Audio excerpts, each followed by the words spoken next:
Anyone that's been to a sporting event, the atmosphere before a game, I think Game Time Decisions has that same exact atmosphere. This is our arena. This is what we do. There is going to be an energy to Game Time Decisions that you will feel night in and night out. The excitement you get when you lock your bets in, when you're figuring out what you want to do, we can zone in on the biggest games.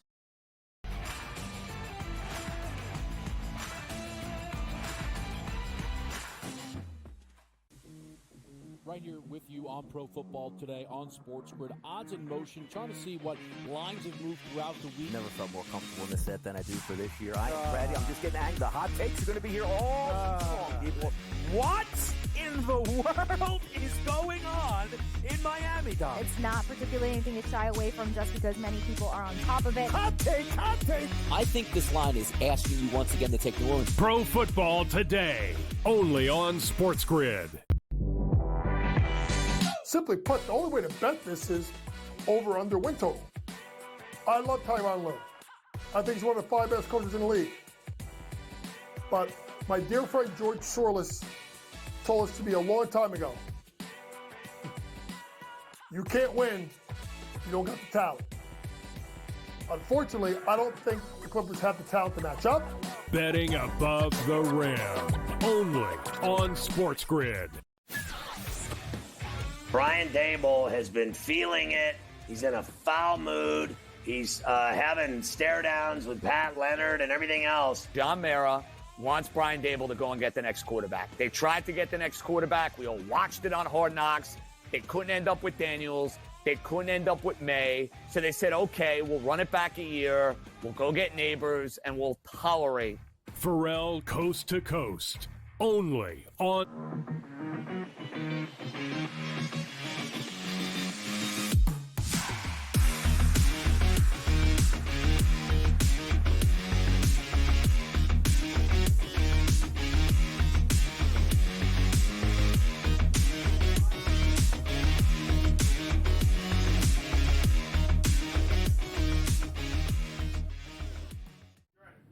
Welcome to Pro Football Today. It's the pregame show here on SportsGrid TV, and you know who you're hanging out with: Kasey Hudson, Dave Sharapan, Tom Vecchio, and Adam Kaufman. And we are in for some Thursday night football.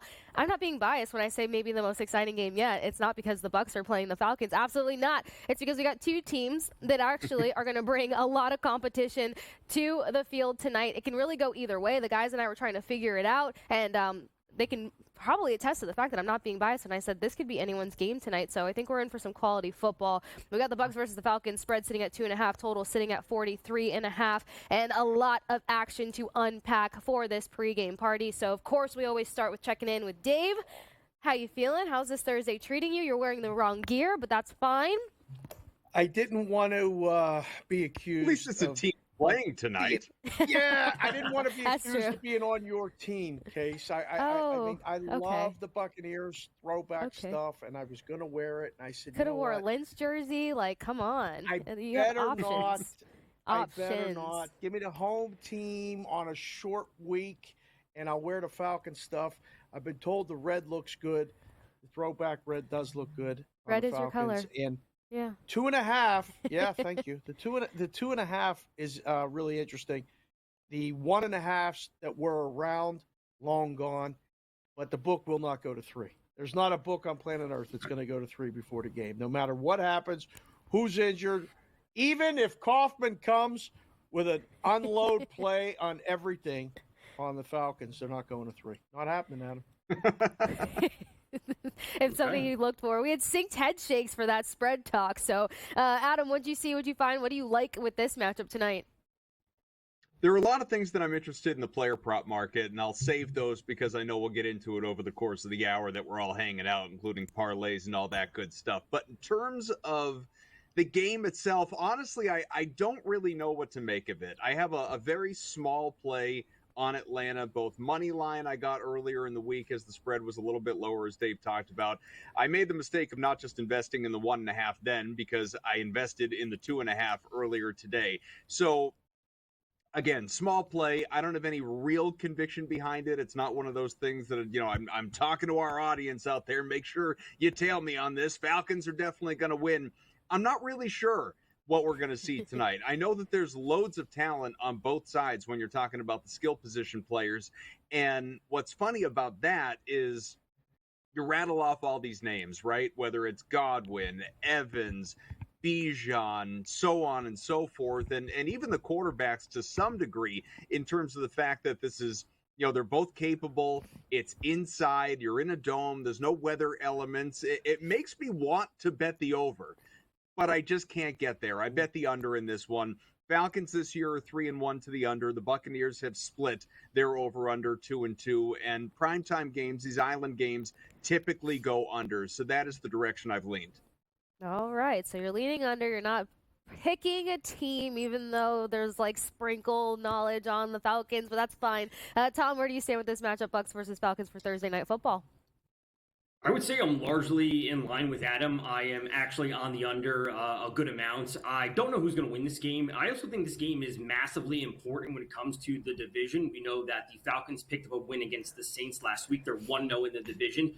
Getting to 2-0 in the division is huge. They have a match against the Panthers next week, which I think we'd all agree is a pretty winnable matchup. And the Saints are on the road visiting Kansas City, and although Kansas City's not fully healthy, that's always a tough place to play. So this does put the Falcons or the Bucs, whoever wins, in a good spot to pick up that division win, pick up a lead. I'm on a lot of unders tonight. I do have a few player props that I want to target, especially for the SGP, and my SGP from Monday did win.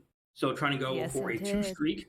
I'm ready to roll. We have a good, really good game to get to. I think the defenses are going to shine tonight.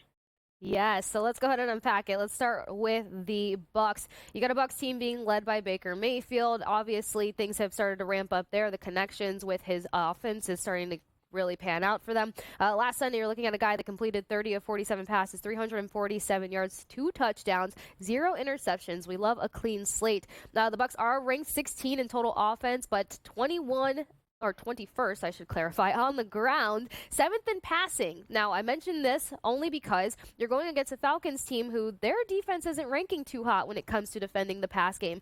They're sitting at 31st when it comes to going against the pass. Now, a number of people feel like this is going to be a heavy ground game tonight, a heavy defensive game tonight, all leaning towards the potential of the unders. Dave, talk to me. Is it as simple as one team versus the other, one being able to pass, one being able to run, and us seeing a low total game? Sometimes it is, Case. It depends. I think if Bijan has a big game, I'm leaning with the boys under as well, prior to the game starting. If we get a slow start, this thing's going to drop a lot. I got to worry about Kirk Cousins if I'm on Atlanta, right? I mean, the success of him in primetime is documented. Everybody's talking about it all over the space. So it's a myth. I mean, for the Tampa fans and the Tampa backers, you're hoping to get that. If Tampa gets a lead, Casey, they're going to really want to run the ball and keep Atlanta off the field. So when you look at it, yes, I think it leads to an under type game, but you know how this goes. I mean, if there's a turnover or two, a fumble, and it goes haywire, we'll be sweating the under at the end. I don't think there's going to be 52 points scored in the game. If it goes over, it's going to just go over 45, 46, something like that, Casey. Yeah. The only reason I think the script will kind of flip a little bit, and you mentioned clock management when it comes to the run game, but also Troy Anderson, to my knowledge, is supposed to be out for the Falcons, and he was probably one of the biggest difference makers versus the Saints, obviously getting that pick 6 and finding the end zone, because outside of that, it was a punting party or a field goal party. So we didn't see much offensive action out of the Falcons last week, but we know the Saints defense has actually been surprisingly good this year. Adam, talk to me about what you're seeing between this. I already picked up on the fact that you're slightly leaning towards the Falcons. I'm not judging you, but what else do you see rolling out as they go against this Bucs team that has a lot of injuries, but one of their top linebackers for the Falcons will not be in the mix tonight? Well, let me throw out some trends for anyone that cares. Trends are our friends till they're not, right? Since the start of 2020, Falcons are 6-18-1 against the spread in games following a win, whereas the Buccaneers are 9-2 against the spread on the road in their last 11 games. So if you're looking for something historically to support going with the dog, going with Tampa, those are your numbers right there on both sides. The whole Kirk Cousins in prime time, it's well documented. Like, listen, you want who sucks in prime time? Daniel Jones sucks in prime time. He's like 1-8 in his career. Kirk Cousins is bad in prime time in the same way that Nickelback is a bad band, right? Like one person says something, it just gets parroted by somebody else, then everybody else jumps into it, and it's just this chic thing to say. If you want me to dive into the numbers during the break and look up Kirk Cousins in prime time, I can do that for you. But I promise you, in recent years, it has not really been an issue for Cousins as compared to earlier in his career when it was a thing. In fact, I'm going to double down on Cousins right now. A play that I really liked tonight. Here's the thing with Baker Mayfield. You don't know, doesn't matter the quality of the defense, the pass defense on the other side.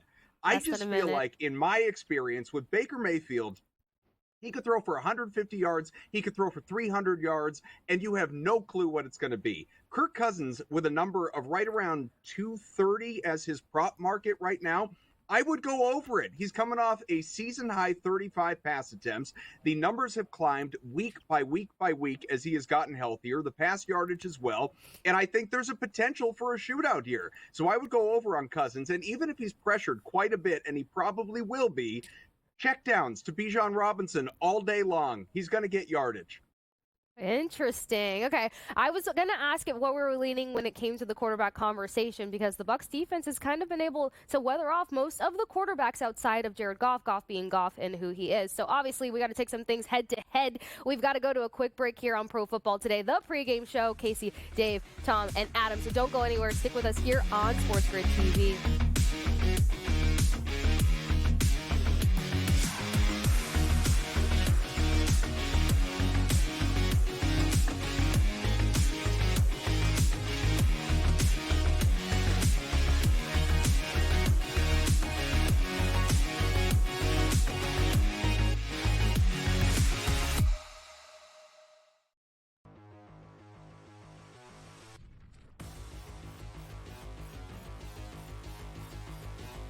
Let's move to the quarterback position where Jaden Daniels is priced at $8,200. There's three quarterbacks above him, and everyone can pretty much guess who they are. Well, actually, I don't know. Maybe the third one might fall off the tip of people's tongue, but it's Josh Allen and Lamar Jackson at the top. These guys control all the scoring in their offense, so it makes a lot of sense to look at them and say, okay, well, this is prime matchup, marquee matchup.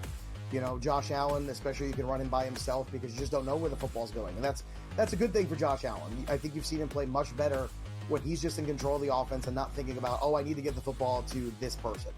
And it seems like a different version of Josh Allen. And that MVP number has moved considerably in his favor. I want to keep pivoting down, though. Kyler Murray and Jaden Daniels are going to come back to this matchup. When you have matchups, the total is above 50.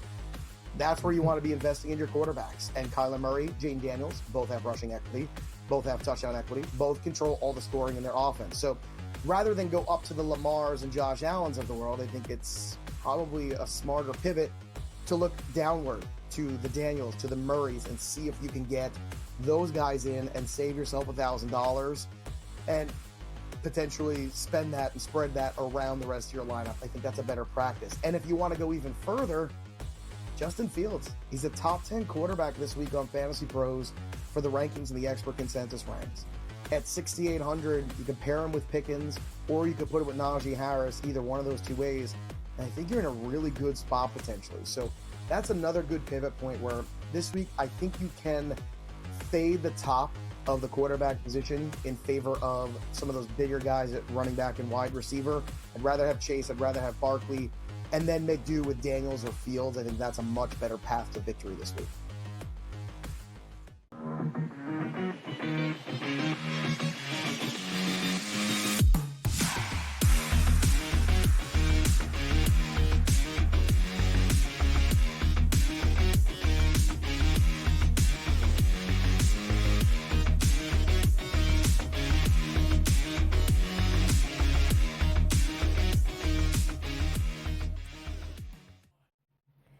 Welcome back into Pro Football Today. It's the pregame show with Kasey Hudson, Dave Sharapan, Tom Vecchio, and Adam Kaufman. And it's a mouthful because we got a lot to deliver and unpack for you guys for this Thursday night football matchup. Bucks taking on the Falcons, and it could really be anyone's game at the end of the day. So let's dive deeper into this. Tom, I'm going to toss it over to you. We're talking about two quarterbacks here that have the potential to air out the ball, as Adam mentioned before the break. But Bucks defense has done quite well outside of Jared Goff to keep quarterbacks under 200 passing yards and really give them a battle. Outside of that, we don't know what to expect. So where are you leaning when it comes to these two quarterbacks and what they can produce tonight? I think this game is all about the running game. And, again, short week, division rivals, I think adds that extra layer to it. We saw, some quotes after the game on Sunday and throughout the week about Bijan Robinson and his role in the offense. Him having 7 carries and 4 receptions in their most recent game simply isn't enough.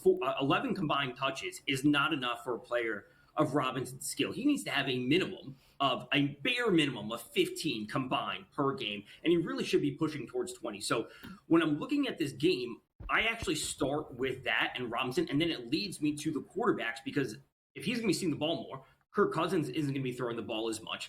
He's not going to be putting up as many yards. The receivers aren't going to be doing as much. And on the other side, we can see Baker be very efficient. As Adam said, he could throw for 150, he could be 300. We just don't know. And I think there will be some chances for the Bucs to put up some points, but this game starts on the ground. So I'm leaning with unders on a lot of things tonight, the game overall. And ultimately, it leads to me just taking unders across the board. It is a pretty narrow game script that I'm envisioning, but that's where I got to start. Bijan needs the ball 15 times, and that means they're going to be eating up clock. Both teams are in the bottom 10 of the league when it comes to total plays per game. They do not like to push the pace, so it's got to be unders for both quarterbacks. Interesting. Donnie said the same thing on game time decisions. He sees this being a big ground game. I don't know why I'm not entirely sold on that. Adam, numbers have changed when it comes to Cousins and Mayfield. Cousins was looking at 229.5 passing yards. That's now up to 233.5. Then Baker Mayfield came down from 252 to 239.5. Is this telling us anything?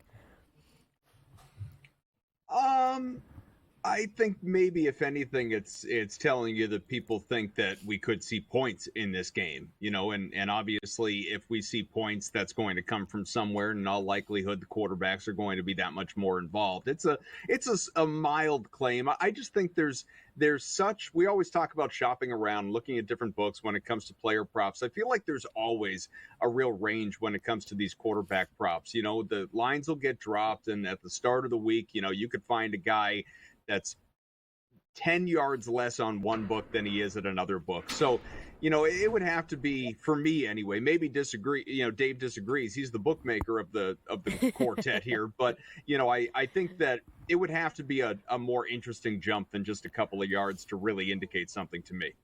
Absolutely. Dave, you didn't throw the glasses on during that, so jump in. No, because you were making a lot of sense. Every book is different as far as their prop exposure, and then every book is different in how they move the prop numbers when you get limit plays. So, even from inside the book, I would sit next to a guy who would move a quarterback prop differently than me. And, I might move it more aggressive. He might not move it much at all. So 8 to 10 yards off on quarterback passing props. When they're over 200, you got to be closer to 250, even 300. The variance becomes bigger. Now, the 240 range for Baker makes sense. The 229, it still seems light, but passing is down in the NFL, period. I want to ask you guys this question. Case, I'll throw it to you first. If you look at those two quarterbacks, who do you think throws an interception? If you're looking at that, which one do you think is more likely to throw an interception, Kasey? I'm going to go with Cousins. I think if you add the whole primetime trend, which I'm not leaning into it, so Adam, relax. But if you go with a little bit of the primetime potential trendings and the fact that the Bucs secondary should be a little bit more problematic, I think if an interception takes place tonight, it should be on Cousins' side. I know that Baker Mayfield is more of a wild card, but I think before he turns over the ball, he's going to try to use his legs. When the competition has ramped up for Baker, we've seen him take off and have those runs and those slides, and I think he's going to go to that before he tries to go downfield without clear vision. But also I do expect a few big plays from Baker, and between Chris Godwin and obviously Mike Evans tonight, or probably Sterling Shepard. But I'm going to toss it to Tom really fast, though, because my answer would be... Go ahead. Go ahead. My answer would be Baker. If the number's higher, it implies that he's going to be throwing more. And if you're throwing more, you're literally putting yourself at higher exposure to throw an interception. So if his yards are higher, his attempts are higher, he's literally at risk more because he's going to be throwing the ball more. See, but his price is lower. How about that? That's what I found interesting. Like it's right, and that's the point you're trying to make. That his exactly. The odds are different, but he's at technically a higher risk to throw an interception because he is throwing at a higher volume. So let me ask you this. Is there anything flattering when it comes to the attempts and completions? Because I know sometimes we lean on that when these over-under numbers. Major under? Baker under 33.5 attempts. Again, because I think Bijan Robinson's going to be playing a big role. It's going to just take the ball away from the Bucs. And Baker's been over this number once, over 33.5. He's been over this once in the most recent game. He's averaging 32.5 on the year. So I will take under on Baker. And again, a divisional game, short week, ground game, grind it out. He's not going to be throwing. He can be very efficient. I expect him to throw a touchdown. I have a Godwin prop we're going to talk about. But I'm just expecting this to be a lower volume game. If you threw 28 for, 30, not 28 or 30 times, not 28 of 30, but that's where I expect him to be around. Okay, well, I'm excited to get to the wide receiving props. Adam, did you have anything to add to the quarterback conversation? We got less than a minute here before we get ready for some same-game parlay. Sure. Just as far as, piggybacking off of what Tom was saying, I think it's this is going to sound like something of a cop-out, but I think it's as simple as sort of, like when we're betting, tell yourself a story in terms of how you believe the game is going to go and bet accordingly. If you think that one of these teams is going to be trailing and playing catch-up throughout much of the game to the point where maybe they have to abandon their game plan a little bit, that's the guy that's going to go over, obviously, on his pass attempts and probably his passing yardage as well, because he's going to have to throw. They're not going to be able to rely on the run game. But, I think everything that both Dave and Tom said made a lot of sense. All right. Well, it looks like we're all on the same page. Don't go anywhere. We got some same game parlay coming up on the other side of this quick break. We'll check back in with you here on SportsGrid.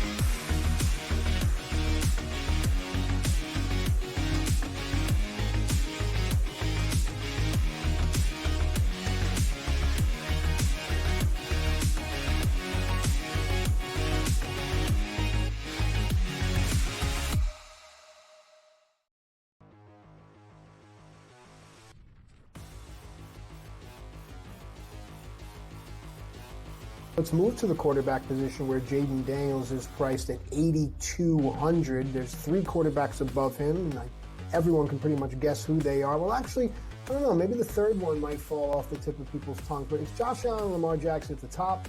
These guys control all the scoring in their offense, so it makes a lot of sense to look at them and say, okay, well, this is prime matchup, marquee matchup.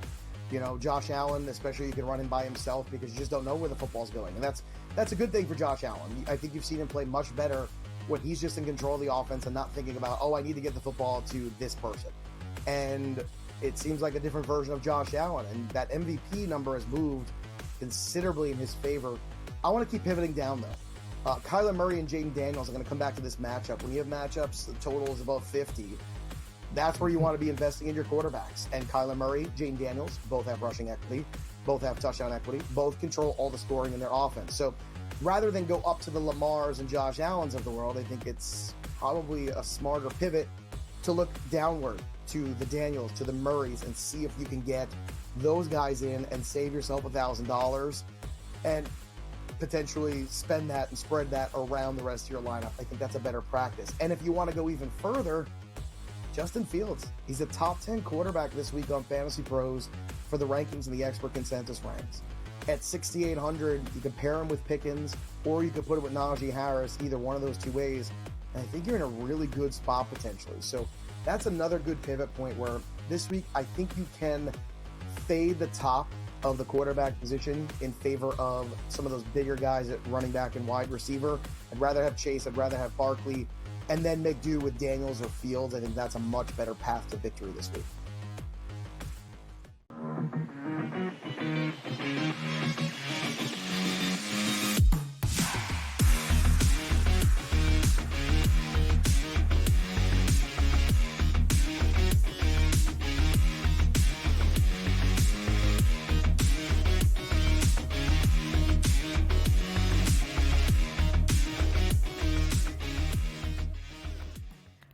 back at it with Pro Football Today. It's the pregame party with Kasey, Tom, Adam, and Dave, and it is time for us to get into some same-game parlay.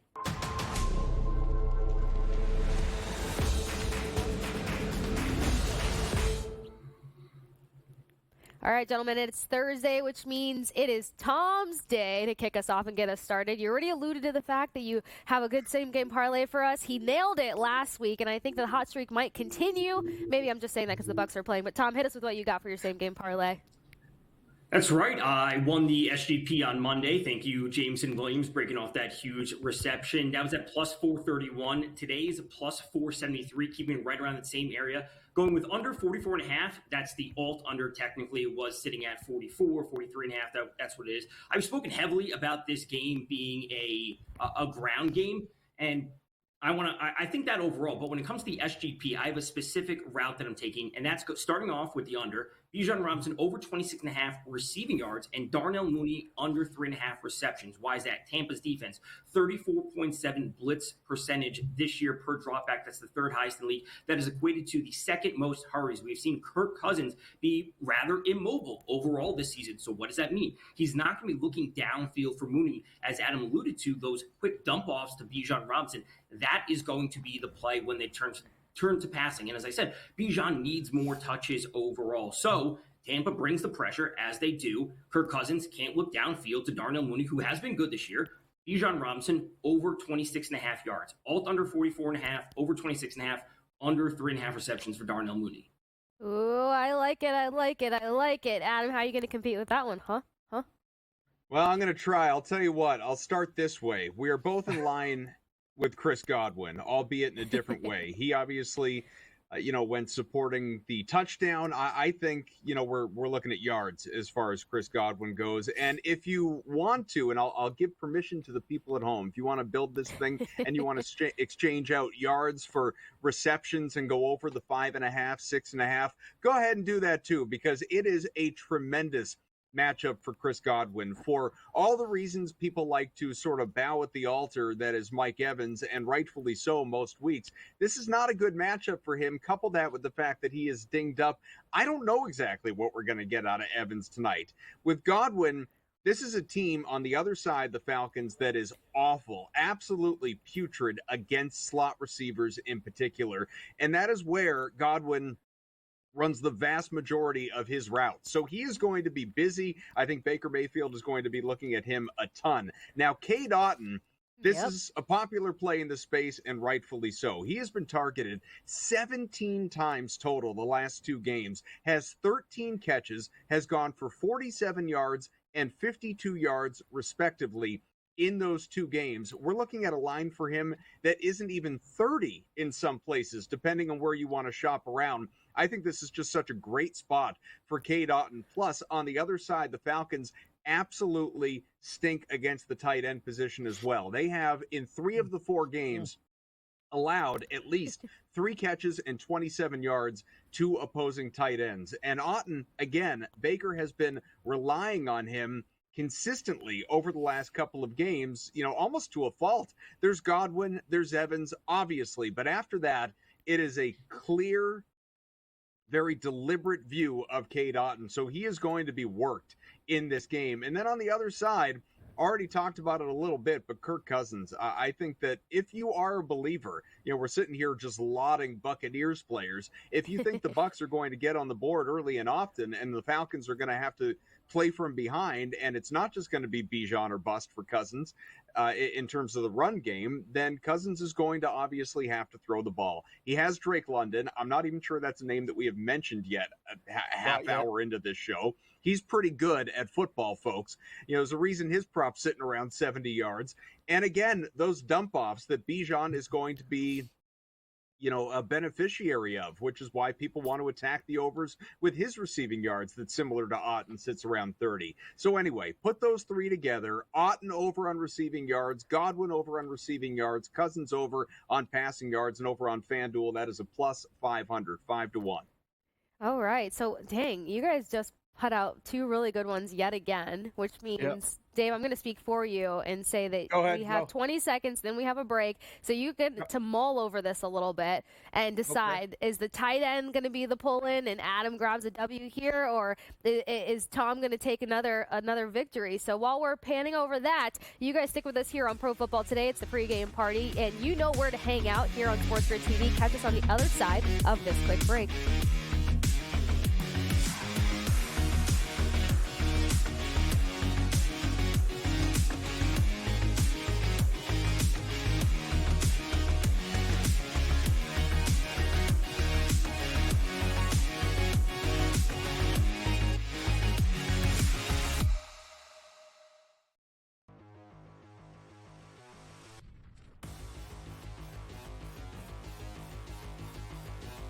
Let's move to the quarterback position where Jaden Daniels is priced at 8,200. There's three quarterbacks above him, and everyone can pretty much guess who they are. Well, actually, I don't know. Maybe the third one might fall off the tip of people's tongue, but it's Josh Allen and Lamar Jackson at the top.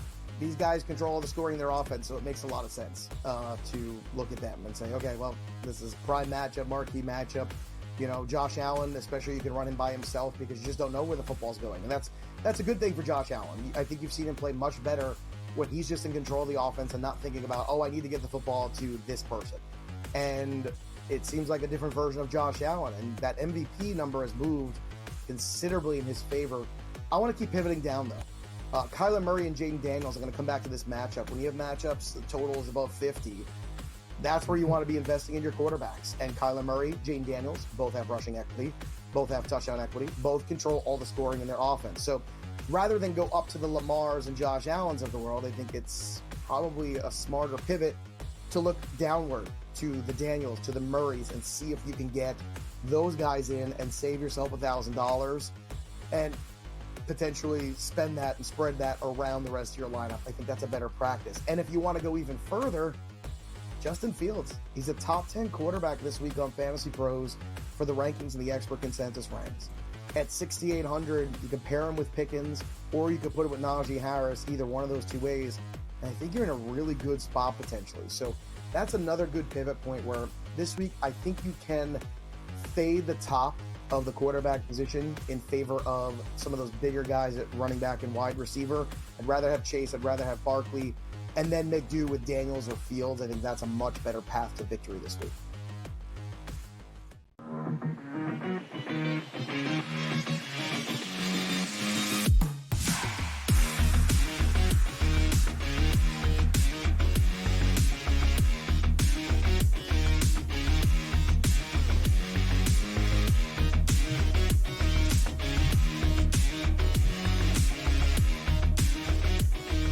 Welcome back into Pro Football Today. It's the pregame party with Kasey, Tom, Dave, and Adam. We just had the same game parlay party going, but we have to figure out which way Dave is leaning this time. Two really good cards come out of that same game parlay party. So, Dave, where do you lean? Whose card do you want to see first? Let's see if we can get Tom's back up since he let us. It's not. I almost wanted to call you Tampa Tom. It's Thursday, Tom. Whoa. Whoa. He's bringing the Tampa Tom energy, though. So let's start with his card. Right. It's only one Tampa Tom. He's retired. He's in the broadcast booth now. Don't be bitter because you're from the Massachusetts area, living the Massachusetts life. I think it's even wild that he became Tampa Tom. I mean, he's really Patriot Tom, like New England Tom. It's not even a right thing, but he is Tampa Tom. Mm-hmm. Not you, Vecchio. It fit. Not you. Yeah. So go ahead. Mine was, if we have the graphic ready, run it back. Under 44.5. Bijan over 26.5 receiving yards, and then Darnell Mooney under 3.5 receptions. Okay.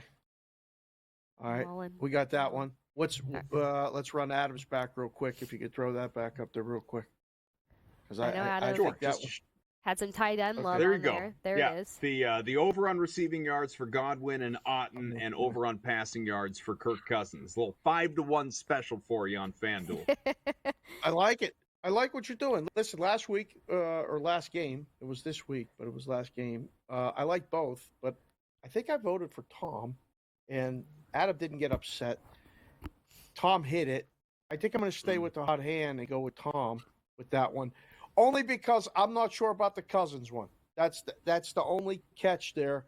I like what you did, Adam, with the other stuff.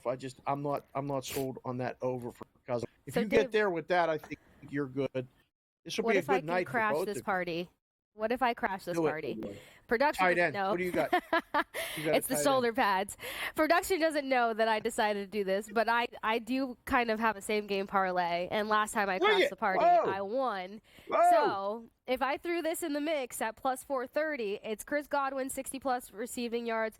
Shepard over 19.5 receiving yards because, hello, did we not see what he did last week? And when they want to get a little unpredictable, or it takes 2 plays to get Shepard involved. Baker Mayfield over 9.5 rushing yards. This is coming in at plus 430.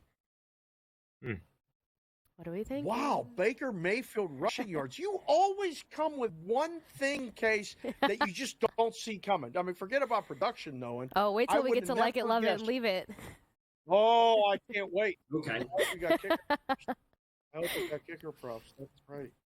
No, we don't. No, but I would have guessed no on the Baker props. How many times does he run the ball? Right, 2. What? Yes. His rushing yards, like 2 weeks ago, was most out of the running back group. He led in rushing for the Bucs. All right, you just want to pick Tom today, I gather. It's Tom's day because it's Thursday. It's Tom's day. That's what we're going to go with. Tom, it's your day. That's fine. It's fine. We'll chat about it. Listen, just to let you know, just to support Kasey here and provide some data to the equation. Thank you. You said 9.5, right? For 9.5, a measly 9.5 yards. He has exceeded that in 3 of his 4 games this year. Thank you, Adam. Okay. Just so everybody can chew on that. But while we're sitting here not declaring that I won something that I just clearly won, everybody, let's go ahead and get into some other head-to-heads. Tom, I'm excited to get your breakdown on this one. We got a lot of wide receivers to get into the mix. Adam mentioned it earlier. We're not even talking about Drake London, but he's somebody who should always be talked about. You got Chris Godwin, who can put up the yardage. Obviously, you got Mike Evans, who always ends up getting involved somehow. So where do you start with this wide receiving showdown between these two teams? Yeah, a lot of great wide receivers, a lot of talent in this one. I'm immediately turning to Godwin, as Adam said. You know, the slot role that he plays is just the best spot to be attacking in this matchup. It's better than what Mike Evans has. You know, it turns me to a Godwin touchdown. When we're looking at the prices overall for these players, and we're seeing Godwin at plus 165 or plus 170, and Mike Evans is sitting at plus 130 or 135 thereabouts, Godwin leads the team in target share. Now, he doesn't lead the team in red zone target share, which is where we often see Mike Evans excel going to that back pylon play. But if we're getting a player at a better number who leads the team in target share, that's where I'm going to consistently turn. So I like Mike Evans. I'm huge on Drake London, especially him this season. But I just think this is the matchup for Chris Godwin and the role that he plays schematically coming out of the slot. Like, this is the time for him to excel. So give me Godwin. I already spoke about Darnell Mooney. I have the under on his receptions, under 3.5. I don't expect him to play a massive role. He's had 1, 3, 8, and 3 receptions in the 4 games. The 8 is the clear outlier out of that group. So unders on Mooney, over on Godwin touchdown. Oh, all right, Adam. Do you want to build off of that, or do you want to branch out a little bit? Because while Mike Evans tends to be the red zone guy, I don't know. I'm feeling some type of way because if you heard any of the chirping, hockey term, that he had going on last game, he was letting all the secondary players know that they can't touch him. They can't match up with him. They can't cover him. When he has that kind of confidence, and he's a little womply in the knee right now, but when he has that kind of confidence, is he the go-to? Because I'm seeing Evans or Otten in the red zone. What are you seeing with the wide receiving group? So I'll build off it in this way. There's a lot of talent, as I said off the top of the show, that is in this game in terms of household names, right? Fantasy players, whether it's Bijan and obviously London and Godwin and Evans, even to some degree Otten, or, guys like Bucky Irving and Tyler Algier getting attention. I bring all of that up to say this, and this is coming from me, so take it with a grain of salt. You don't need to bet everything. All right, you don't need to be invested in Mooney tonight. You don't need to be invested. You don't need to be invested in Ray McLeod tonight or Sterling Shepard. You don't need to talk what yourself is happening? into Adam and Tom are having too many pregame chats. On every single solitary guy that is available to you. There are more than enough bets out there that we can like. It's okay. I'm stunned. As far as what you're saying, look, stunned. I think Evans is obviously the red zone guy. If I'm picking an anytime touchdown in terms of pass catchers, rushers, it's going to be Bijan or it's going to be Bucky Irving. It's not Rachaad White, by the way. Bucky Irving is the guy that is getting all of the attention when it comes to, short yardage runs inside the 5 and that type of thing. But I would look toward Evans at a short plus money prices. You're looking there, and I think Cade Otton is a guy to consider as well. Some of the guys that you're talking about, but we don't need to force it. There are a lot of people that like Kyle Pitts tonight. I have no feeling at all about Kyle Pitts. Maybe he's great, man. maybe he's terrible, maybe he hits the 30. I have no idea. Wow, you almost rendered me speechless, but the shoulder pads are keeping my head on my shoulders at the moment. Dave, we're talking about not throwing everything in the pot, but I'm mind blown. What did you take from what Adam just surprised us all with? He went from talking about the wide receivers, not throwing it all, and then he went to the running back group. A lot of us are banking on this ground game, but is it, are you... Dang, Adam, sorry. Thank you for doing that to me. No, seriously, I feel like, Kasey, we have to kill a 5-on-3 penalty right now. I feel like he just put us in the penalty box. We're short-handed. I got my guy driving this right now.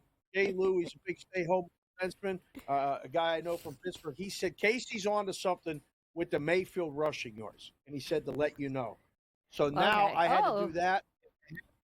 And I have to let Adam know that, listen, that was like a screenshot from the point. We're going to get as many hockey references as we can here.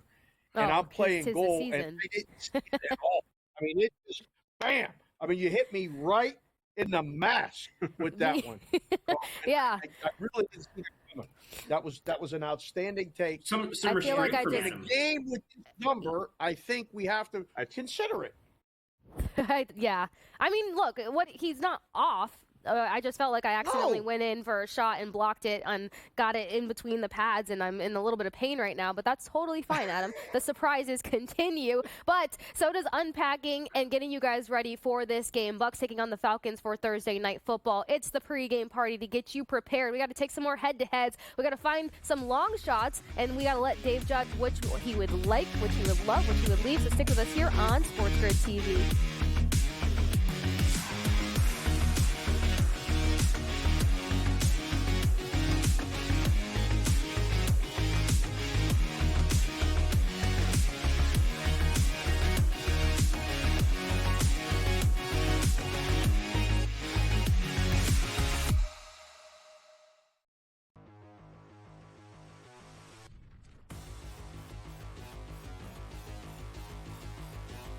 Let's move to the quarterback position where Jaden Daniels is priced at 8,200. There's 3 quarterbacks above him, and everyone can pretty much guess who they are. Well, actually, I don't know. Maybe the third one might fall off the tip of people's tongue, but it's Josh Allen and Lamar Jackson at the top. These guys control all the scoring in their offense, so it makes a lot of sense to look at them and say, okay, well, this is prime matchup, marquee matchup. Josh Allen, especially, you can run him by himself because you just don't know where the football's going. And that's a good thing for Josh Allen. I think you've seen him play much better when he's just in control of the offense and not thinking about, I need to get the football to this person. And it seems like a different version of Josh Allen. And that MVP number has moved considerably in his favor. I want to keep pivoting down, though. Kyler Murray and Jaden Daniels are going to come back to this matchup. When you have matchups, the total is above 50. That's where you want to be investing in your quarterbacks. And Kyler Murray, Jaden Daniels, both have rushing equity, both have touchdown equity, both control all the scoring in their offense. So rather than go up to the Lamars and Josh Allens of the world, I think it's probably a smarter pivot to look downward to the Daniels, to the Murrays, and see if you can get those guys in and save yourself $1,000 and potentially spend that and spread that around the rest of your lineup. I think that's a better practice. And if you want to go even further, Justin Fields. He's a top 10 quarterback this week on Fantasy Pros for the rankings and the expert consensus ranks. At 6,800, you can pair him with Pickens, or you could put it with Najee Harris, either one of those two ways. And I think you're in a really good spot potentially. So that's another good pivot point where this week I think you can fade the top of the quarterback position in favor of some of those bigger guys at running back and wide receiver. I'd rather have Chase, I'd rather have Barkley, and then make do with Daniels or Fields. I think that's a much better path to victory this week.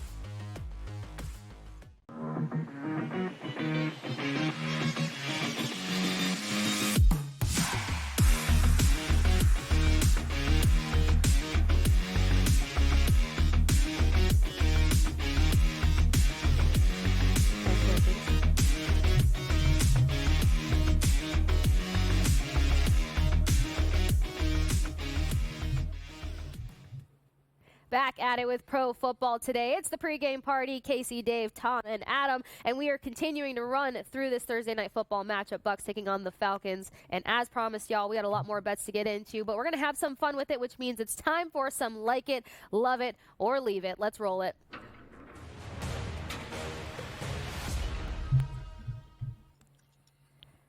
All right, Tom is on Thursdays, but that's for our same game parlay party, which means, Adam, give us something wicked after you just stunned us with the whole don't have to do everything. You could be a moderate. You could take it easy. I mean, this is the one game where I ask for zero chill, and you come in with chill. But let's just see where you throw things out there with like it, love it, leave it. All right, well, I'll bring it right back around. I'll give you zero chill on this play right here, and I'm curious whether this is liked, loved, or left by one Dave Sharapan, the sportsbook consigliere. I know I've been talking about the fact that I think, not a strong play, but I think we're going to get the under in this one. And the reason I have trepidation is, again, because of all of the flippin' talent that is available on both sides. There's going to be no weather. It's in a dome. Is a shootout really out of the realm of possibility? It's not. And so my play at 22-1 on FanDuel is each team to have at least one touchdown and one field goal per half. Okay? At least one touchdown, one field goal per half, which, by the way, we're looking at a total that is in the mid-40s, low to mid-40s. If you do the quick math on that, that's 40 points on the nose. So even if you got all of that and then one additional field goal for the winning team, you could still actually hit that bet and the under. I'm just saying. But I think it's I already know, Dave, we're in sync. We're simpatico when it comes to kicker props, man.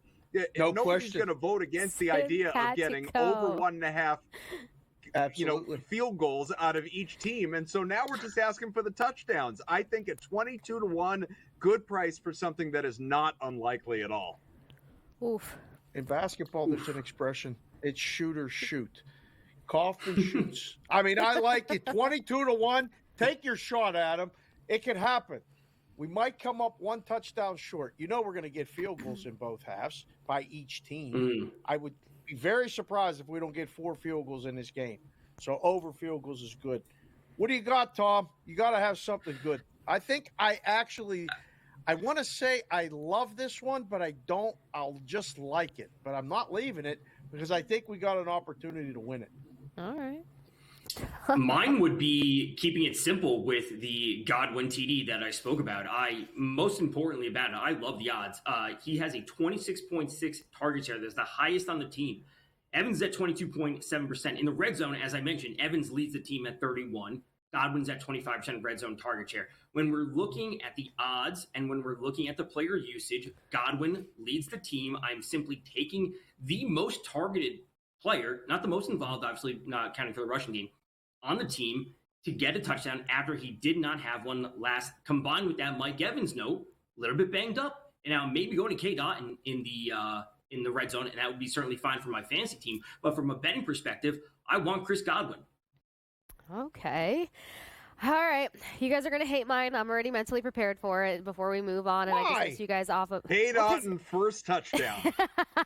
It's actually not. But funny you say that because I highly considered it. I sat there with it for 20 plus minutes and then I was like, you know what? Not today. But you know where I am going with this one, gentlemen? Okay. Anyway, Mike Evans, most receiving yards out of everybody in this entire game. Wow. What's out of everybody. Zig when they zag. Try to leave that off. That's not bad. Look at this. Am I getting better? No, this is good. Seriously, no. All right. Tom looks like he disagrees. No, Tom's hesitating. He's hesitating because Tom likes to keep things simple, right? But I'm hesitating because you brought up the Sterling Shepard in your SGP along the assumption that Mike Evans is a little bit banged up and they want to rotate other players in. So this is contradictory to that in a sense. Of course it's contradictory because this is the long shot. This is the, like, maybe whatever. Okay. But also, Tell you why, actually, Tom, because we want more money in our accounts at the end of the day. That's why. Wait, comment. All correlated. Comment down. It's actually not as contradicted as it seems. Yes, he's a little banged up, which means repetitions could be limited. But what do we see when it comes to desperate situations or tight scoring? We see big plays.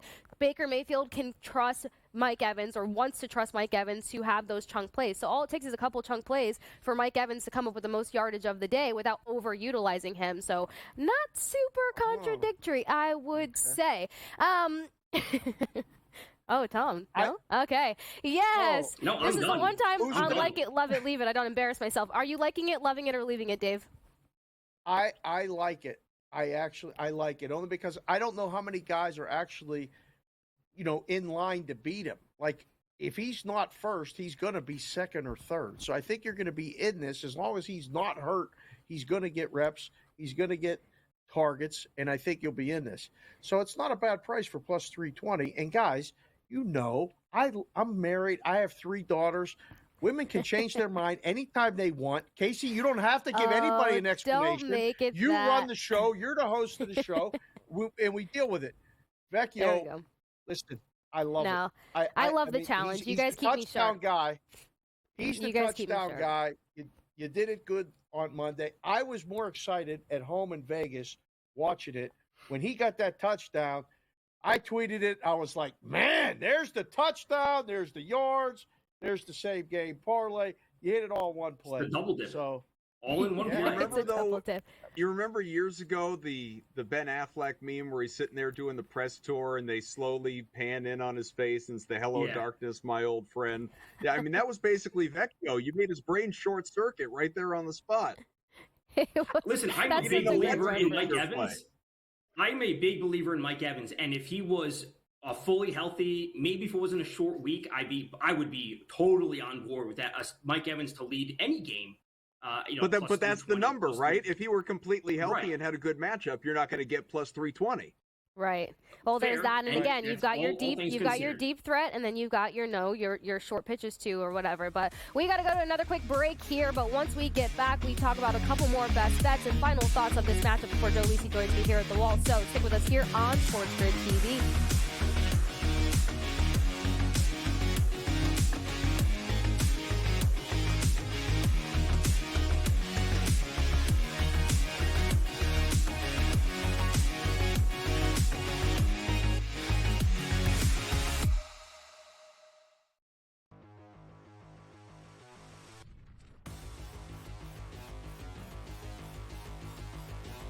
Let's move to the quarterback position where Jaden Daniels is priced at 8,200. There's 3 quarterbacks above him, and everyone can pretty much guess who they are. Well, actually, I don't know. Maybe the third one might fall off the tip of people's tongue, but it's Josh Allen and Lamar Jackson at the top.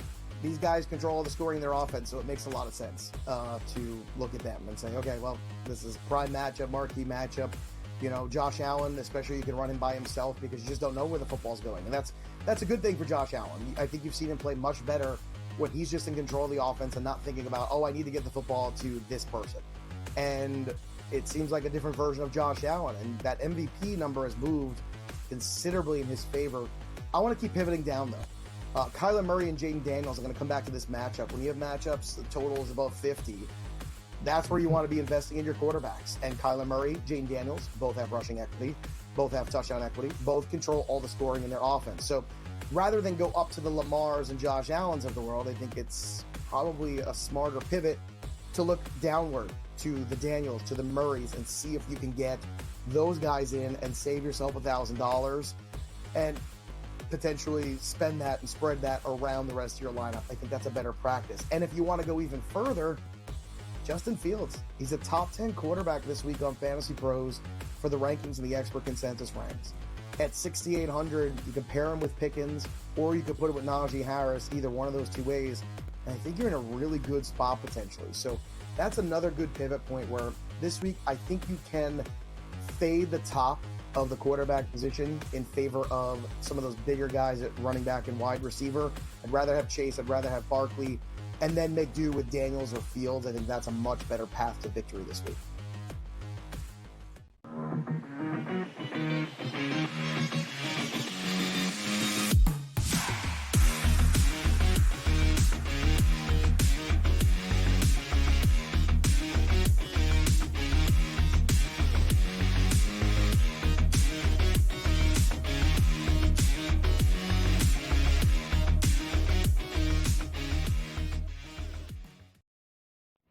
You are watching Pro Football Today. It's the pregame party with Kasey, Tom, Dave, and Adam, and we are breaking down Bucs taking on the Falcons. But there's a group that we haven't given much love to. I'll say I've been hogging it, talking about the wide receivers. I've been hogging it a little bit, bragging about some of the quarterback stuff on one side over the other. But, Tom, I'm going to take this one to you. We do have solid running backs in this matchup. Not to mention is that we have running backs who were like the starting running backs a couple weeks ago that are now being leapfrogged by a couple guys behind. So where do you situate this running back group and the ground game that's anticipated for tonight?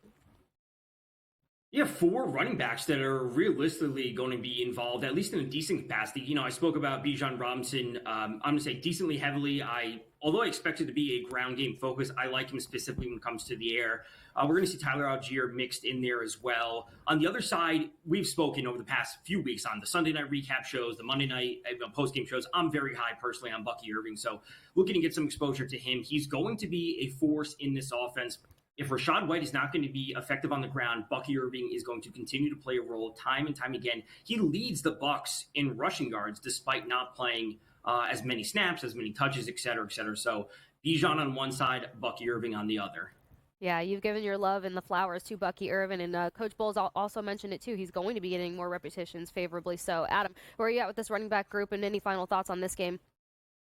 Yeah, I largely agree with that. You know, Bijan Robinson, I'm not investing, not to say he can't do it, but I'm just not personally investing in his over 4 rushing yards. I'm not going to go near the rushing and receiving combo either. You want to alt those down, put them in a parlay, a builder, go right ahead. I have done that. But as far as his over for receiving, I think for all the reasons we have already outlined and the pressure that Kirk Cousins is going to be under, I think it's very likely that he gets to 30-plus receiving yards. And on the other side, I completely agree with what Tom was saying. Bucky Irving, I mean, this is not a mirage. This is not a myth. This is not something they are hiding anymore. Rachaad White is just not as capable a runner. He'll still be involved. He'll still get his snaps. He may very well go over on his receiving yards. So you want to look at a rush receiving combo for him? Be my guest. But in terms of the rushing yards specifically, I would go over for Bucky Irving. The fact that we're still getting him right around 40 yards, not enough. He is capable of breaking that off in a couple of runs. So what I'm hearing is second quarter over for Bucky Irving. Right? Okay. We're on the same page. Yep. We got to get the quarter play in there. Dave, do you have an outfit change for us, or am I just being hopeful? No Bucks gear at all. Like just because of you, I have a custom blazer and it's Bucks and Rolling Stones, and somebody made it for me for the Munich game, and I was going to come in and wear it, but I don't want to be the person if that doesn't like it. I won in it once and now I just have to hang it up. Would I have matched your energy? I know. Yes, I was nervous. Absolutely. If you get one of those things, you got to wear it. You don't get it. I said that on Monday night. I know you that said you should wear it, but I got nervous. Vecchio, are you not listening to Tom? I think I just rebel against Tom sometimes just because I don't understand what it is. Tom is so on point with things, but I just imagine playing chess with Tom. Like if you win that, I will be unbearable. You guys get that, right? So I'm just trying to keep things very level between all of us. Things are going well. Okay, good. Any other final thoughts for you? You know where I'm going. Kicking props. It's been money. I mean, the NFL game is so different now, where they're quick to take a field goal. I think we get multiple field goals. Listen, Adams' parlay is a big payout. It's not that far out of the realm of possibility. I think we're going to get it in the first half. When you're going to need it, it's going to be a sweat in the second half, and you can guarantee I will 100% be available for a tweet or watching it while I'm watching the baseball, because I did come on and tell you to take the Detroit Tigers, and they did win the series, and they are live. And right now, Vincenzo and Kaufman and the boys are all watching the Mets. I know. They're on the edge of their seats. So we're still alive. If the Mets get it tonight, we have the Tigers and that Mets parlay. Exact finish. I guess. That was 300. What was that, 40-1 when you were first bringing that up? Mets Tigers going head to head in the World Series. Yeah. Slightly disappointed that wasn't a Bucks hat, but that's fine. It's my own doing for not wearing the Rolling Stones and the Bucks. You guys know where to follow these three gentlemen, and as I remind you every time on the pregame party, chat with us on social media over at SportsGrid, over at our handles. We talk to each other. We give each other all of the flowers for all the big bets that go down. Other than that, it's a wrap for these gentlemen, but we do have Joe Lisi on the other side joining me to get into some more best bets. Bucks, Falcons, Thursday Night Football here on SportsGrid TV.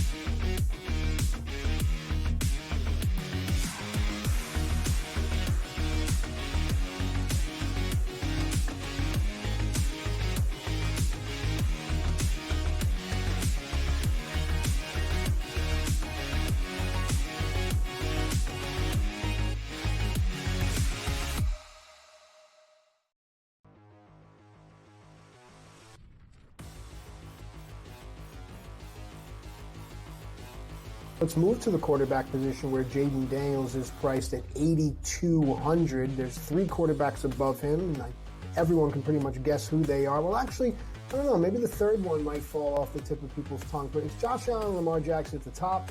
These guys control all the scoring in their offense, so it makes a lot of sense to look at them and say, okay, well, this is a prime matchup, marquee matchup.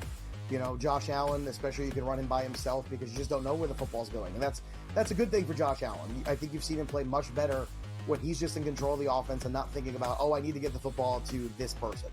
And it seems like a different version of Josh Allen. And that MVP number has moved considerably in his favor. I want to keep pivoting down, though. Kyler Murray and Jaden Daniels are going to come back to this matchup. When you have matchups, the total is above 50. That's where you want to be investing in your quarterbacks. And Kyler Murray, Jaden Daniels, both have rushing equity, both have touchdown equity, both control all the scoring in their offense. So rather than go up to the Lamars and Josh Allens of the world, I think it's probably a smarter pivot to look downward to the Daniels, to the Murrays, and see if you can get those guys in and save yourself $1,000 and potentially spend that and spread that around the rest of your lineup. I think that's a better practice. And if you want to go even further, Justin Fields. He's a top 10 quarterback this week on Fantasy Pros for the rankings and the expert consensus ranks. At 6,800, you can pair him with Pickens, or you could put it with Najee Harris, either one of those two ways. And I think you're in a really good spot potentially. So that's another good pivot point where this week, I think you can fade the top of the quarterback position in favor of some of those bigger guys at running back and wide receiver. I'd rather have Chase. I'd rather have Barkley. And then make do with Daniels or Fields. I think that's a much better path to victory this week.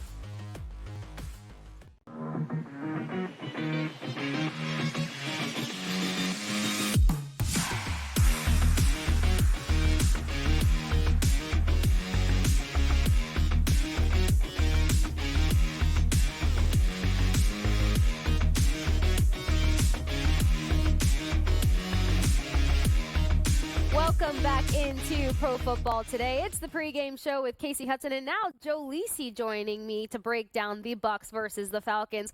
I think we got a lot to get into. I'm actually excited that you and I get to chit-chat because some people are getting a little basic with some of their stuff right now. I mean, we're seeing a ground game tonight. We're hitting the under heavy and hard, and, primetime Kirk Cousins. Do we go with the trend? Do we go against the trend? So what are your initial thoughts with this matchup? Well, I really like Tampa Bay. I believe they're the best team in the division, and I think they're hitting on all cylinders. Baker Mayfield, 300-yard performance. I was on the over against Philadelphia. I actually think it continues tonight. Both teams coming off an over. I understand it's a short week, but I think we blow right through the 43.5. I think Baker and Kirk could get over their total tonight. Ooh, see, Adam was alluding to the fact that it could potentially go to a shootout. You're in a dome. You don't have any weather issues. Nothing can impact these two guys other than the opposing defenses going against them. You have a weaker pass defense when it comes to the Falcons, so could it potentially be a favorable air-out game for Baker Mayfield and all of his weapons? I think he can. Now, I lean to Chris Godwin. I altered Godwin up to 80-plus tonight. Anytime touchdown, plus 165. I was on Evans last week. He did get the touchdown.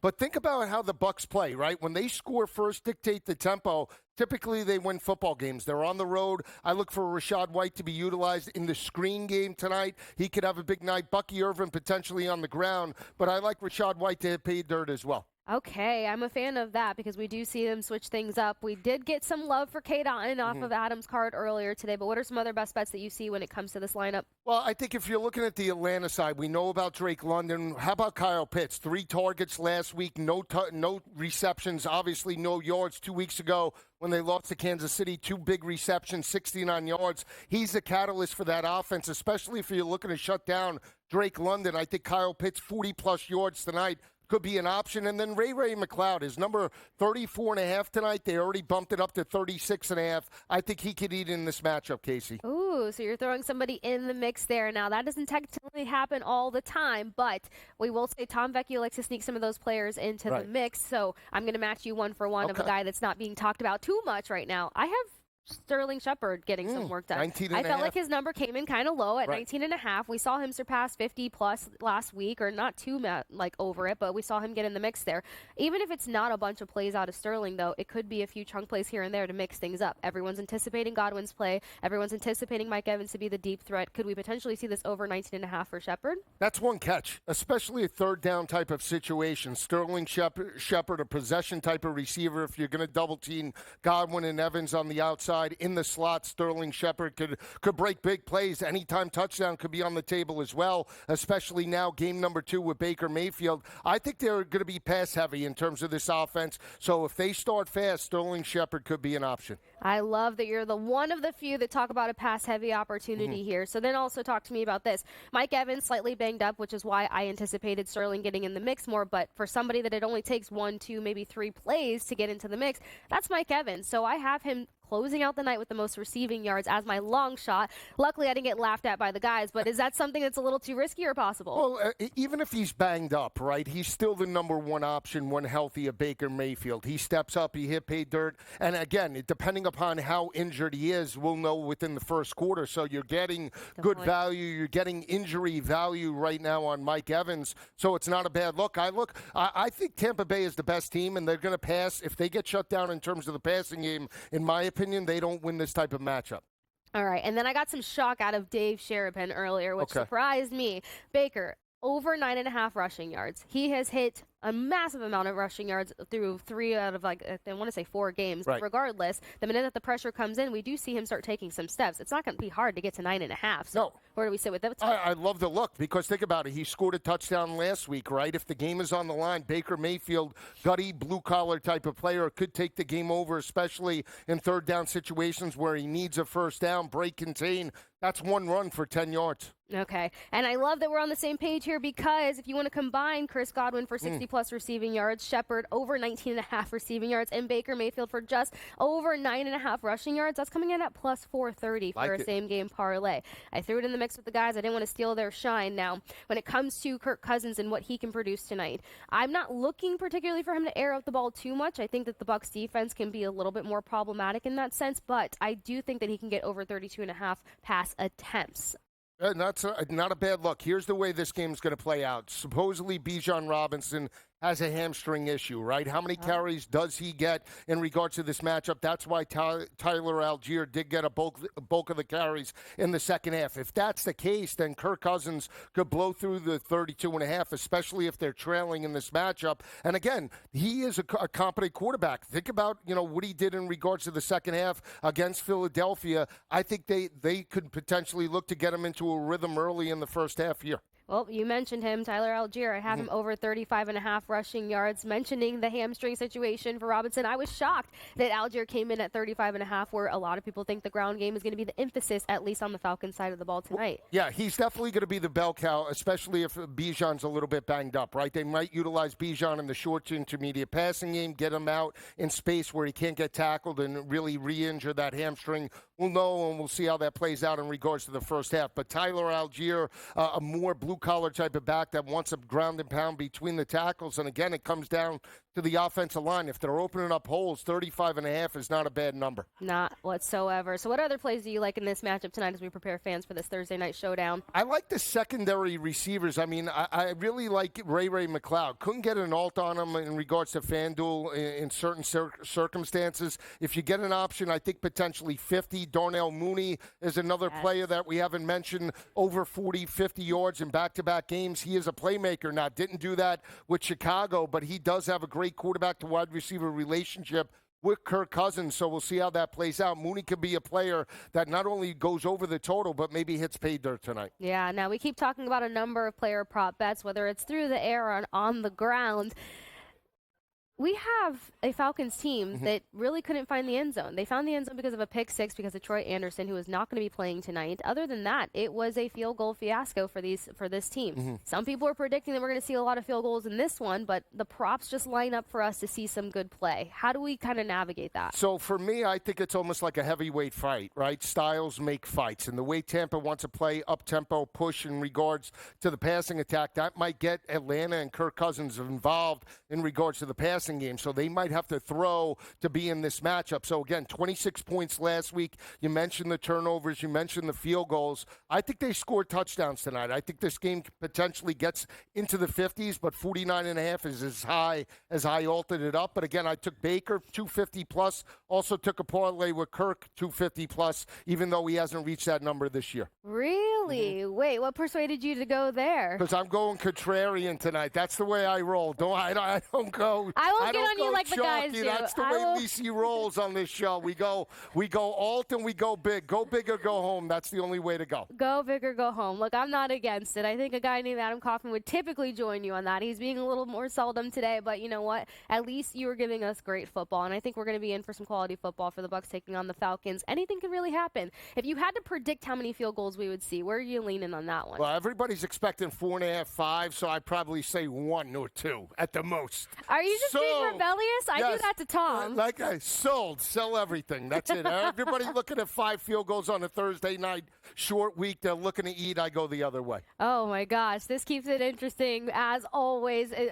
You know what? But you were on top of the Daniels stuff. I gave you crap for it a couple of weeks ago, and then things lit up a little bit. So plenty to consider, plenty to get into. Regardless, should be a good matchup. We got the Bucs taking on the Falcons for Thursday night football. Plenty of bets for you to unpack and decide which way you are leaning, SportsGrid fans. So, again, make sure you follow all of us when it comes to X. Chat with us on X as we run through the game. You've got the in-game live crew, which means more of Joe, in addition to Kevin and Donnie, bringing you live coverage throughout this exciting matchup. You guys know where I lean on this one. Go Bucs, baby. Stick with us here on SportsGrid TV because we've got so much more in store for you all.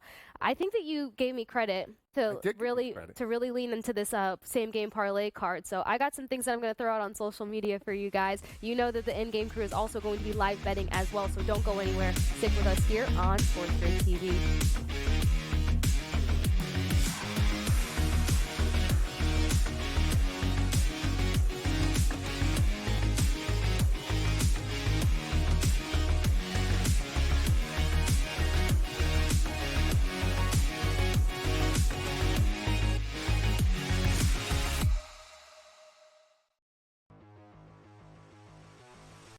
Would it make you feel better as a bettor or as a sports fan if they said after the game we were trying to cover the spread?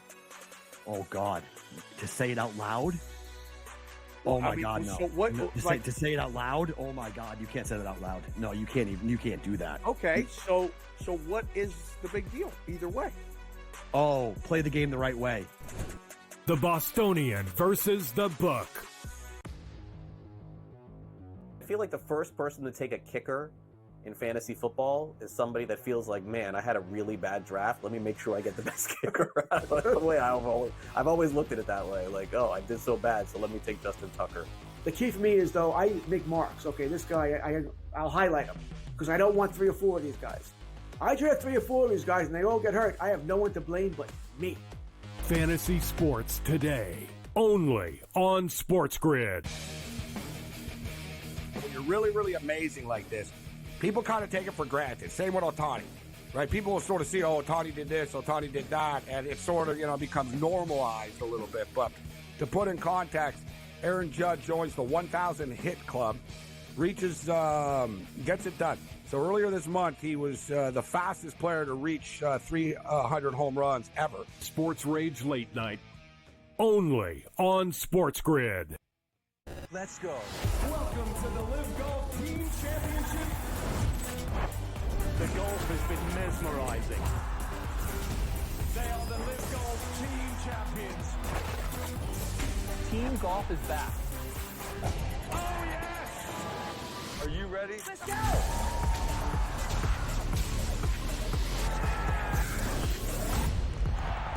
That's what champions do.